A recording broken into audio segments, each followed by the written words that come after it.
الله أكبر الله أكبر أشهد أن لا إله إلا الله أشهد أن لا إله إلا الله كل من عليها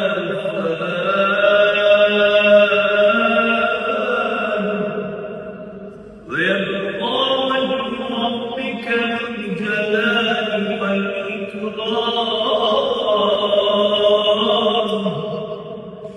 فبأي آلاء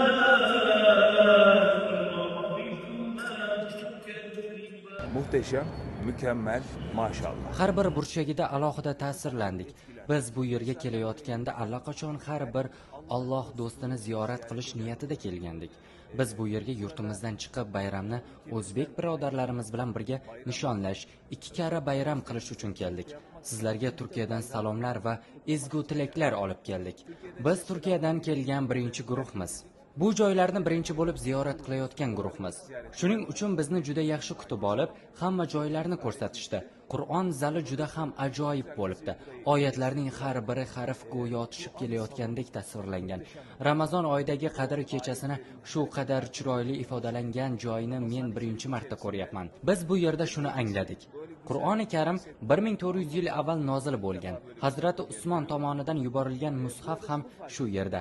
Asrlar o'tgan, sivilizatsiyalar o'zgargan, insonlar o'zgargan, lekin o'zgarmagan bir narsa bor, u ham bo'lsa Qur'on. Bu yerda Qur'onning inson bilan qanday suhbatlashishi, uning qanday mo'jiza ekanligini bugungi kunda ham jonli holda ko'rish bizni juda hayratga soldi. Ramazon Qur'on oyidir. Ramazon Qur'on bilan uchrashish biz uchun aynan mana shu ma'noni anglatdi. Umrimiz Ramazon kabi bo'lishini istaymiz. Ammo Qur'oni Karimning o'sha davrda yozilgan nusxasini bu yerda shu qadar go'zal tarzda namoyish etishlari bizni juda ta'sirlantirdi. Mehnat qilgan, xizmat qilgan, sa'y-harakatlar qilgan barcha insonlardan Alloh rozi bo'lsin. Allah razı olsun.